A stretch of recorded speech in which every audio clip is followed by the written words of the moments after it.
This is Caraline from Caraline's Adventure. We all face challenges in our lives. How do some people take those challenges and turn them into powerful results? Join me as we dig into a story on resilience, hope, and joy, and uncover lessons we can each use in our own lives. But before we start, please take a moment to show that 5-star rating button some love, and follow while you're there to be updated every time I release a new episode. Now, before we begin, a word of caution. On this podcast, we regularly discuss topics like sexual assault, suicide, and addiction, which may be disturbing to some. Please take care as you listen. And if you need support in the United States, reach out to the crisis text line at 741-741.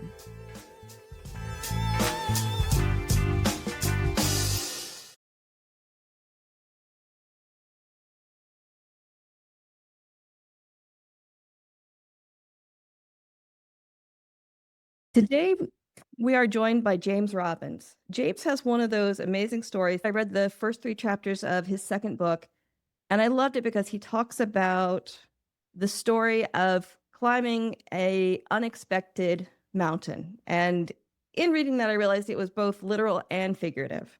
James and I were talking before we started the interview about how everybody has these climbs that they reach in life, and what is it about someone that enables them to put all of their fears and concerns aside and say, you know what? Nope, this is my climb. I'm going to embrace it. So thank you, James, for joining us today.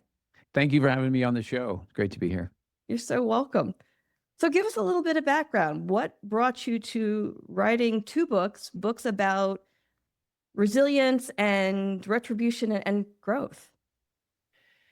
I grew up on a small cattle ranch in the foothills of the Rockies, so the mountains have always been close to me. I grew up a shy, introverted redhead. I was the only redheaded kid in my town, right? Which meant that I couldn't find a girlfriend. I grew up with this insecurity. Funny enough, I would end up going into a career where I was speaking on stages. And that's where I wrote my first book, which was about leadership. It's a formulaic framework for here's how you can be a better leader. But this latest book that just came out, The Call to Climb, is more of a spiritual inward look at all of us. A lot of it comes out of my own life, tough times. But at the end of the day, I believe that we're all born to climb. We're all better when we're climbing uphill, even facing a bit of a headwind. I love the climb. One of the things that I've learned in life, I've reached a point where I could kind of coast. I've got regular income that comes in. I have a life that I love. I wish I could make it to the gym more often. I keep myself way more booked than I need to, because anytime I don't have a climb in front of me, I start to get itchy.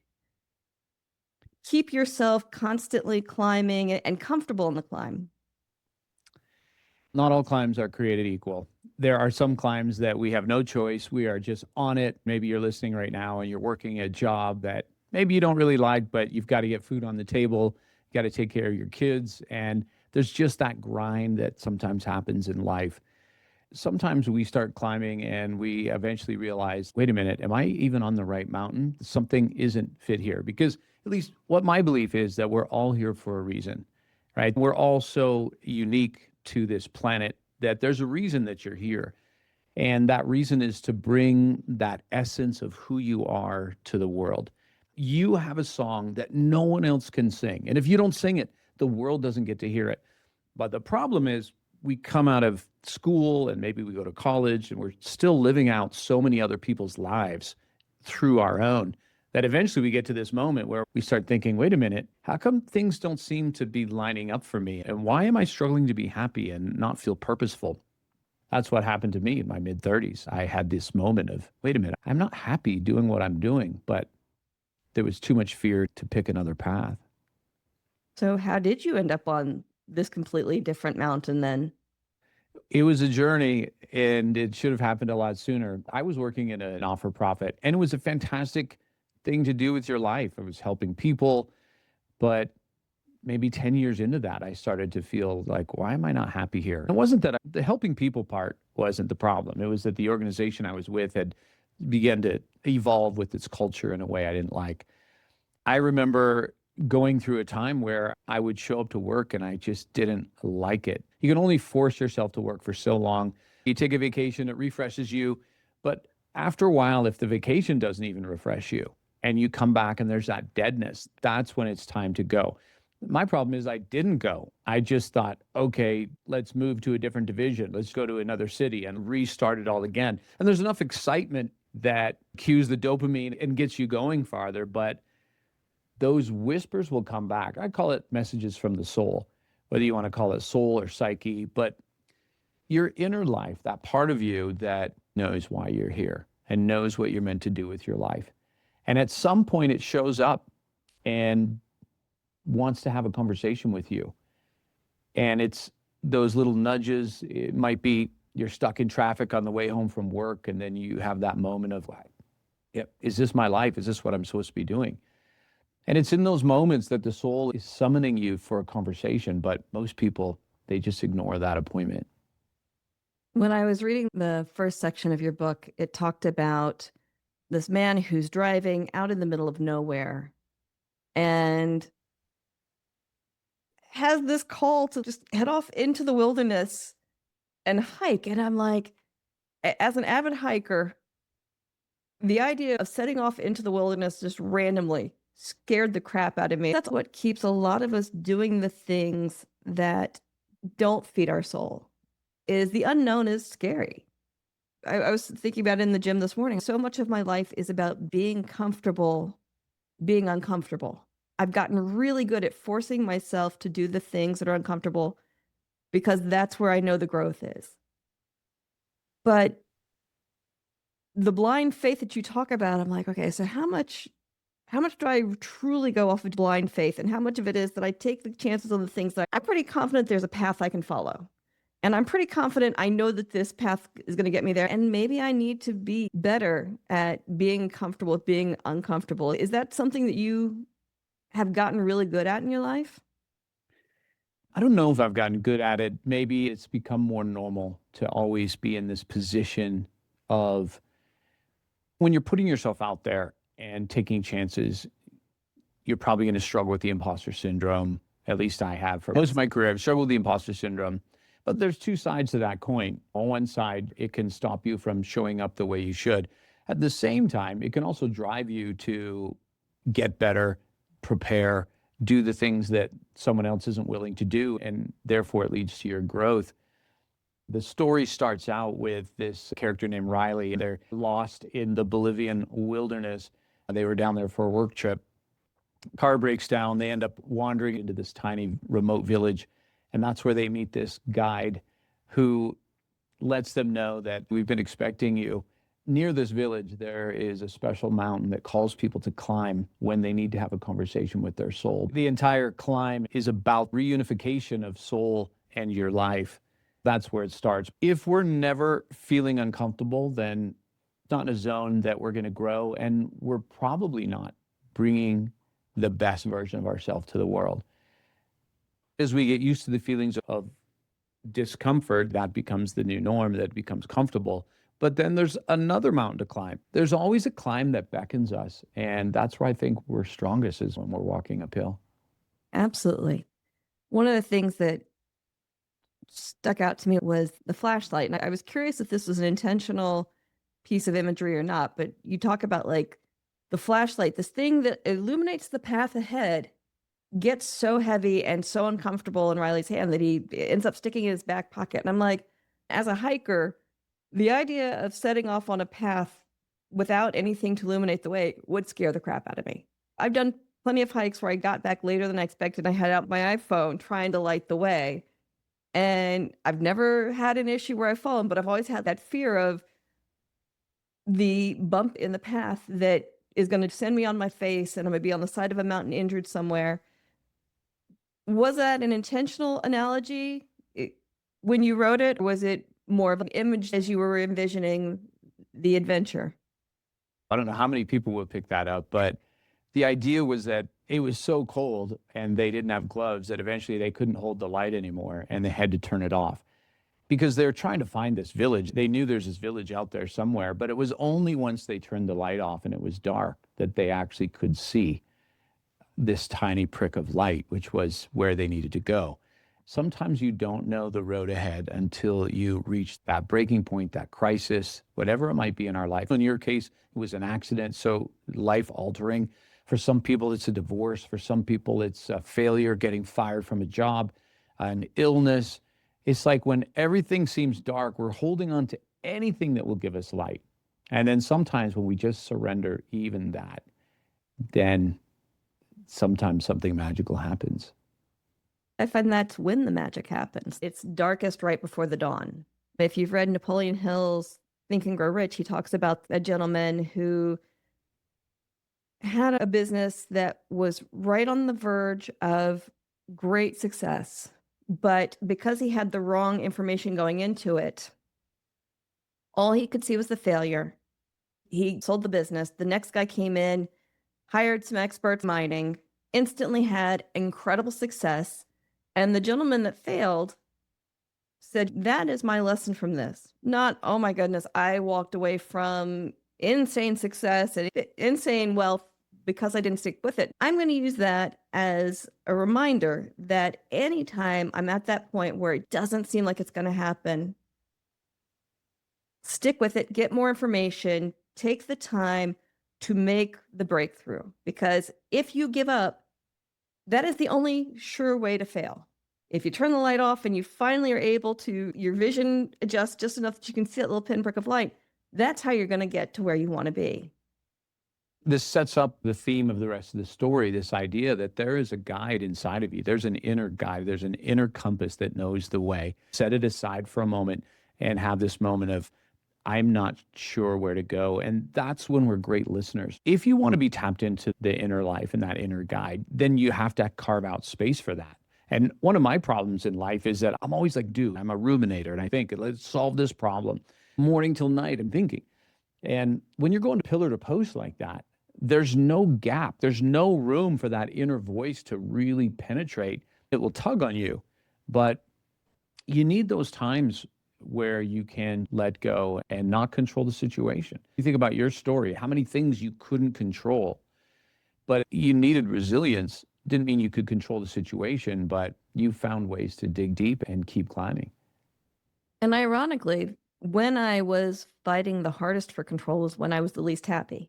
Had the perfect car and the perfect job and went on all the right vacations and had all the best jewelry and socialized with the right people. When I was working so hard to maintain that facade that I thought was going to be what separated me from the dirty, hungry, unloved kid that I was as a child, I was miserable. I was so focused on constantly bopping that balloon up to keep it in the air. One of my favorite stories to remind me of this, my first job in the corporate world, I was the only woman in a team of 28 men. It was hilarious. We had a blast. I had to roll with it because if I had been too focused on me versus them, it would have been miserable. I rolled with it. We had a lot of fun. But I got teased so much because my desk was perfectly organized. I had a place where I had the stapler. I had a place where I had the tape. My keyboard was just, and 28 men, they would come by and visit me constantly throughout the day, and each and every one of them would move something. And I never knew who did it, and I never saw it happen, but my desk constantly shifted. And at first it drove me nuts. And they would laugh about it. I was constantly adjusting things. And finally I was like, you know what? This is stupid. I am putting so much effort into maintaining this rigid workspace because I want it to look professional and clean, and I let it go. And it was amazing how much it freed up in me to just be and do the things that were really important. And so I use that reminder for myself anytime I'm worried about things being too polished or too clean. I've thought about getting a backdrop, but this is the corner that I do my podcasts in. It's where I've done it from the very beginning. Anytime I think about upgrading it, you know what? This is part of what makes it my little space of comfort.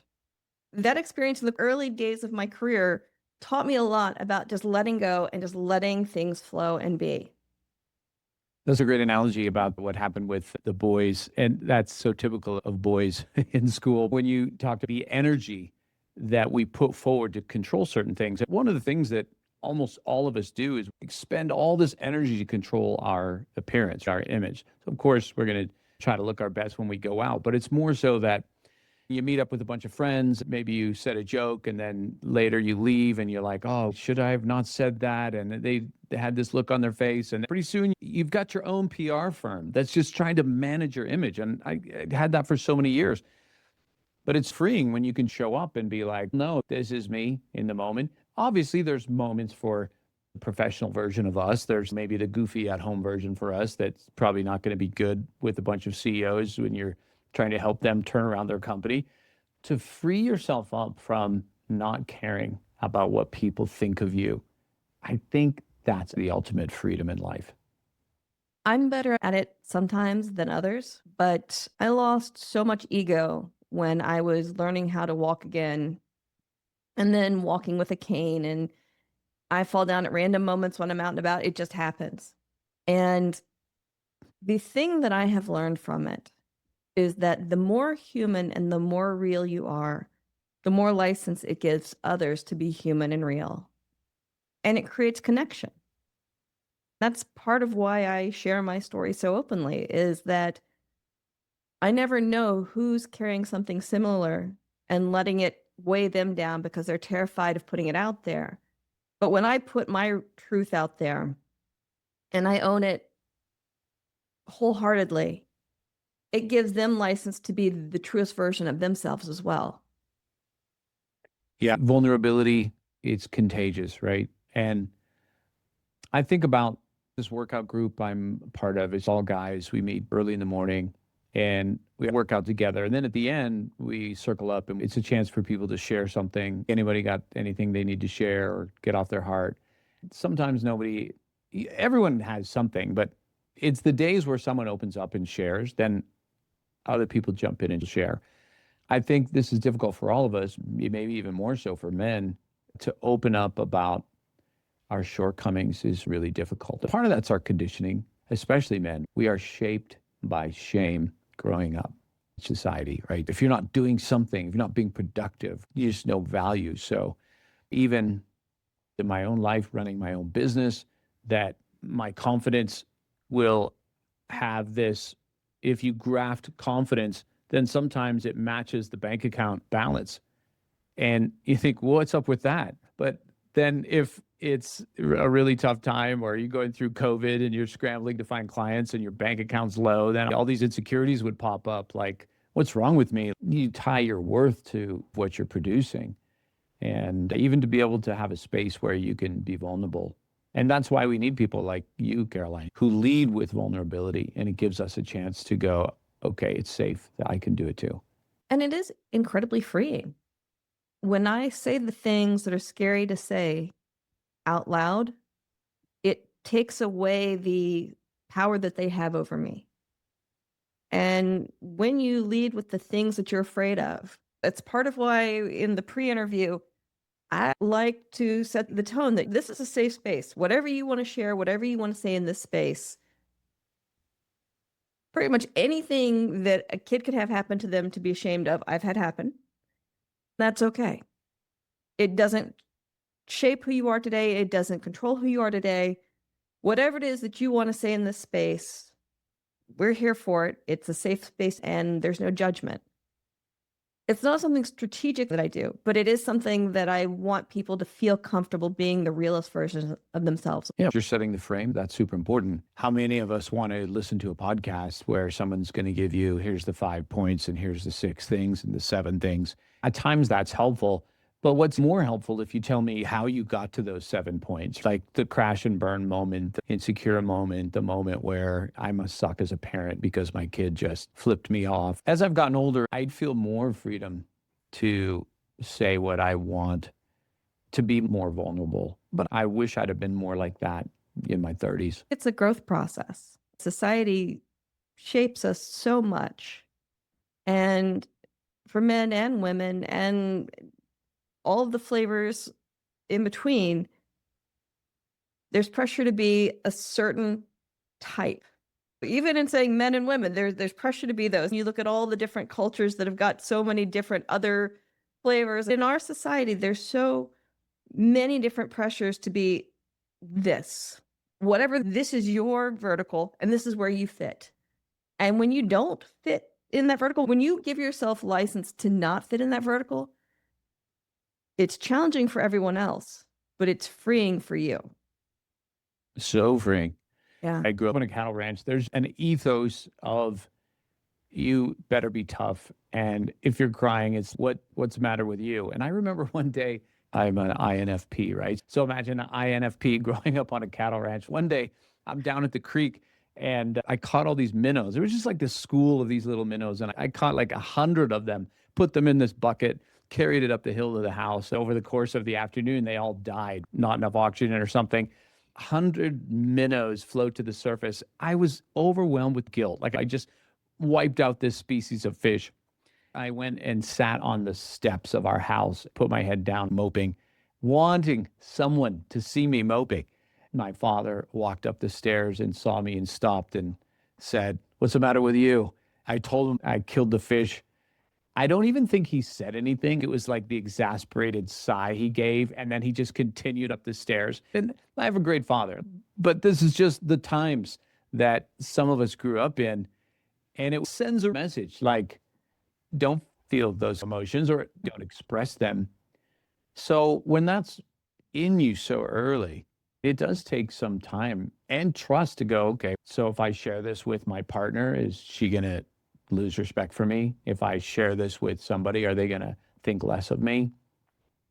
And some people do think less of you, sadly. But if you can get to a place where that doesn't matter because you trust in you, that doesn't matter because I don't need to control the world for me to be successful. What I need to do is go all in on me, like all my poker chips into the middle on James Robbins. And then it doesn't matter what other people think. That's part of the secret. I have a term for when you're functioning in that space. I call it the flow. And for me, it's when you are fully immersed in it. You are bringing all the levels of yourself and you can feel the energy flow through you and into whatever it is you're doing. I love being in that space because it's so much fun. And it's what keeps me climbing new mountains because every time I get to the end of one, I'm like, okay, what's my next challenge? I love being in that place where you just feel it flow through you. I'm not doing the most articulate explanation, but I love being in that space where things are completely in rhythm with who you are.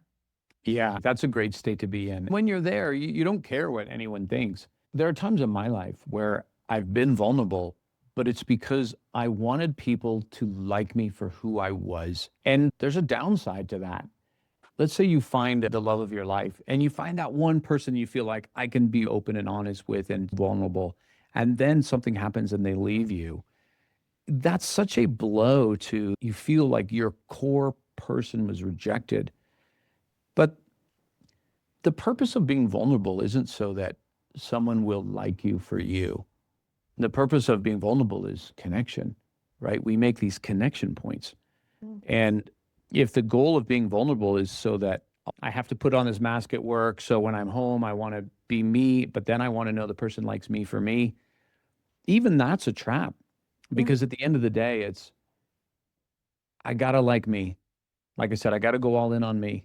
I'm not saying that we live as lone wolves and lone rangers, but connection is important. But connection is through vulnerability. And if I'm vulnerable, it also gives you a chance to be vulnerable back and we connect. And then if we're in a relationship and then you leave me after being vulnerable, it's not like a rejection of me. It's just, you're just leaving the relationship, but I'm still intact. I'm still whole as a person.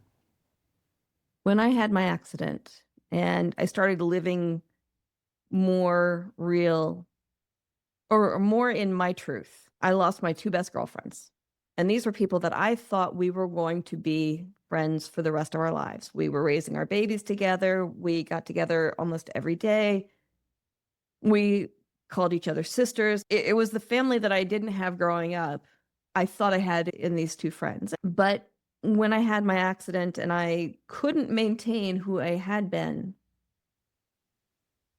they both pulled back. And I at first reached out harder because I was like, I don't know what's going on. I was desperate for something in my life to maintain. I had lost so much that I was like, okay, I have to make these friendships work. And it led me to a really profound learning, but a really painful learning. The right people will come into your life and they're going to stay as long as you're authentic about who you are, because you're going to connect on all those different levels. The wrong people aren't ever going to stay no matter what you do. I mean, I was bending over backwards to keep these two relationships alive because it had been the three of us and we had been such a cohesive unit that I was like, I don't know what to do to bring it back, but I'm going to do anything it takes because I can't lose these friendships. I ended up losing them anyway. It made me realize that the relationships that really are genuine and meant to be in your life, they're going to happen and they're going to stick. As long as you're both authentic and open and vulnerable, you're going to mesh. But the ones that aren't meant to be, it doesn't matter how hard you put on the facade, they're just not going to stick. It's like trying to get two puzzle pieces that don't work together. You can push all you want, you can break off edges, but it's still never going to be that perfect cohesion of the pieces that are meant to fit together. Sometimes people put too much expectation on what a friendship should be. Imagine you go on an expedition to climb a mountain. You're not going to do that alone. So you're with the team, there's a context, and you're all roped together. This happens in life. You start a new job, and all of a sudden you have these new coworkers. As you climb that mountain together, some of them are not going to stick, but the odd person might make that connection where you're like, let's keep in touch. And then you go climb a new mountain and you have this new rope team, and now you're climbing that one, and maybe no one sticks. Then you climb a third mountain and someone else sticks. As we go through life, we will collect a couple of these ones that resonate with us. For my life, those have transcended time and distance. My closest friends are nowhere within 1,000 miles of me. They're people that I climbed with, and for whatever reason, we stuck together. Now, I have friends in the city, different context friends, some in business, some in guys I work out with. Will any of those stick if I go to another place? I don't know, maybe, but that's not really important. We're constantly in and out of people's lives, and that's okay. And sometimes I feel like people put too much pressure on themselves. I don't have any close friends. Oh, how are we going to define that? You had close friends in high school that now you don't talk to. So how do you process that? But it was for a time, it was the context. And they'll come into your life again as long as you're out climbing, meaning living life. Yeah, that's true. And there's the old saying that people come to your lives for a reason, for a season, or for life. They either come in to help you learn a lesson, which is the reason. They come in to help you move through a phase, that's your season. But I find that even with those, they come and go throughout life. My college roommate and I, we've had some tough times. We've had some great times. And every time I think I understand what the path of our friendship is, it shifts and it grows and evolves. And I think that's the key to any relationship, is to let it grow and let it breathe and accept the fact that sometimes you're going to grow in different directions, and that's okay. It's still most important that you follow your own path of growth. So you mentioned something earlier that I wanted to circle back around on, and you talked about reaching that point of quiet where you let things unfold. Do you have any tips on how to help people who are trying to figure that piece out, for finding that quiet to let the components unfold and let themselves really speak to who they are and learn about themselves? Yeah, that's a great question because it's not easy, and life is so busy and it's so noisy that it's like to let your inner life speak to you. It's a little bit like you're on the field at a college football game and there's 100,000 people screaming and the band is playing and the players are there. And that's life coming at you. But it's not till you get off the field, in the tunnel, down the stairs, down this long dark hallway and open up the janitor's closet. And then there's that version of you that's like, all right, I'm going to talk to you. But it just took a little bit to get there. So this is going to be individual to a lot of people, but I'll share for me. What I have learned is that when I need to tap into my inner life, maybe it's a big decision, maybe it's a career change, I've got to get away from my normal environment. And for me, it's getting into nature, the mountains, by a stream, but where I can get away and there's something about nature that's calming and it connects with that ancient part of us, that ancestral part of us. And then I simply ask the question, okay, let's say I'm trying to figure out what's the decision. Okay, James, what do you really want? And don't judge the answer. Because part of what keeps us from really hearing that inner voice is we're afraid of what it's going to say. A lot of times it's going to say something scary because it's going to mean making a decision that not everyone likes. People are going to disapprove of you, or it's going to cause discomfort in your life. And the devil we know is better than the devil we don't. And so we stick with it. So that's what I've found. When you can get away, and you don't need to live in the mountains to do this, but I'll go into the mountains and then just ask, okay, here's the situation. Or I don't know what to do. James, what do you want to do? Let the answers come and don't judge them and don't interrupt with your logic. That's not possible. You might sit down and go, I hate my job. I want to start my own business. But then logic kicks in. It's, yeah, but you can't really do that. Most businesses fail, or the economy's slow, or what would you do? It's the voice of the ego pushing back. That would be terrifying. So let's not do that. So let me give you reasons why you shouldn't. That's the challenge is, can we trust ourselves? Can we trust that there's wisdom inside of us that's not going to catapult us into disaster? It can't just be like, I'm really tired at work. And so what do you want, James? I want to quit my job and start a surf school in Costa Rica. Is that what you really want? Or is that just the relief from the moment? We're not looking for the relief of the moment. What we're looking for is the path forward. What's the path forward? And you just need that space to be able to hear. It's interesting because I absolutely agree with you about the being out in nature helps. And if you've ever read up on the theory of forest bathing, I think it's Japanese, if I remember correctly, but it's the concept that it's incredibly good for us from a soul perspective, but also from a mental perspective. Just go out and let nature wash over you. I find that any rhythmic activity, be it lifting weights, I have some of my deepest conversations with myself while lifting weights because it's that repetitive motion. When I was younger, I used to do a lot of ceramic sculpture, and it's so immersive that you can't focus on anything else. When I used to ride horses, that was the thing that let that subconscious kind of work because you're so focused on your interactions with the horse that you can't sit there and think about anything else. Lots of times when I would start a ride, I would put into my brain, okay, here's something that I want to figure out. And then I would go out and ride. And without fail, by the end of it, it would have worked through and I would have insights that I wouldn't have necessarily come to if I had planned it out. My brain on its own is, hey, you know, maybe this is the right approach. And you let yourself trust the process. That's such a powerful exercise to have an intention and then go into nature. So, do you have an example, a really profound something that you were wrestling with that you went out into nature and it just finally clicked? I have a couple like that. One's more personal. I don't share because of the people involved, but had to do with leaving a relationship and a difficult decision. Because leaving anything is difficult. When leaving a relationship, it can be difficult. Trying to get through to what do you really want versus what's your fear saying, and trying to sort through that can be tricky.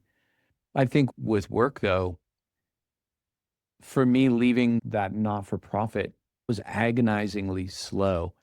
I took some time off and I spent time walking to the beach. I lived in Florida at the time, spent a lot of time in nature.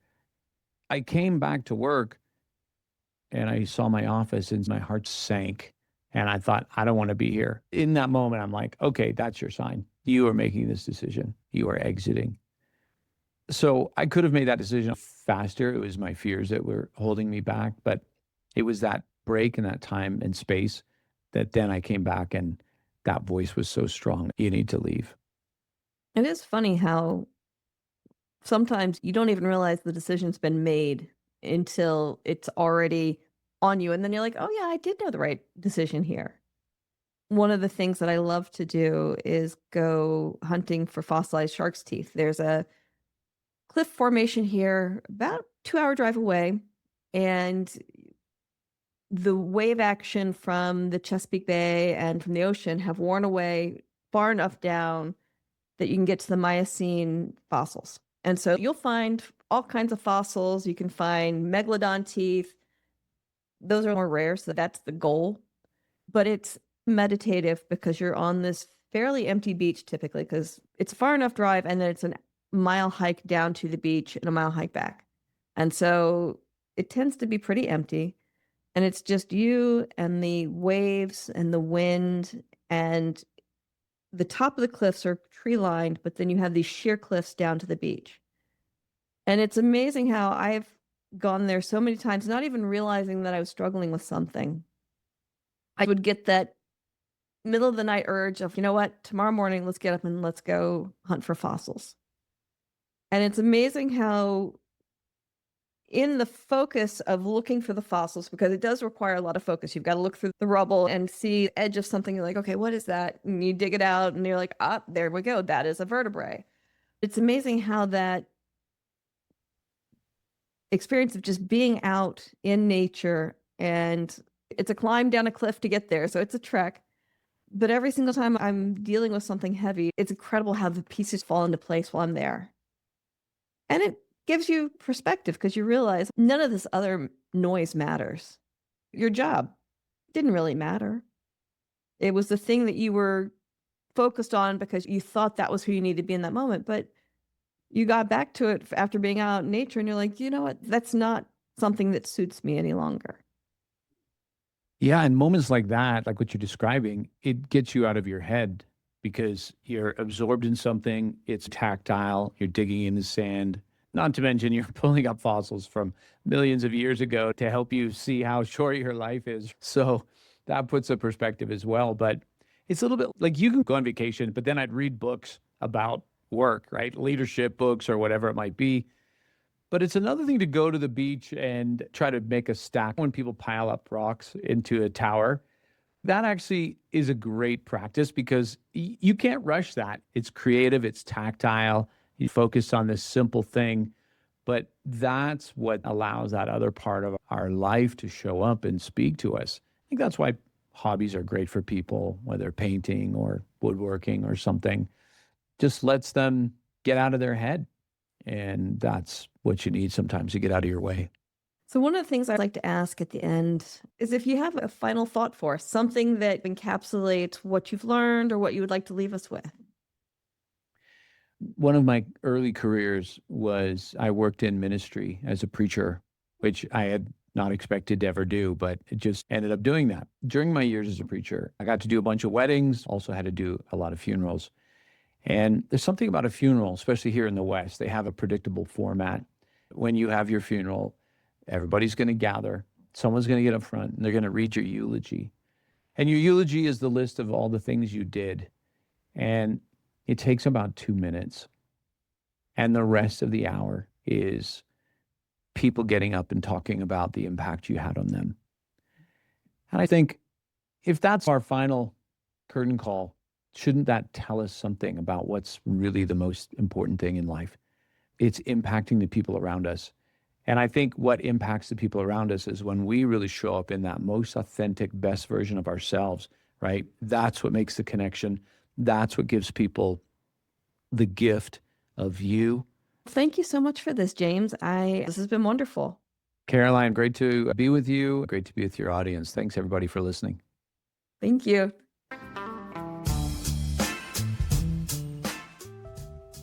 Thank you so much for joining us on this episode of the Caroline's Adventure podcast.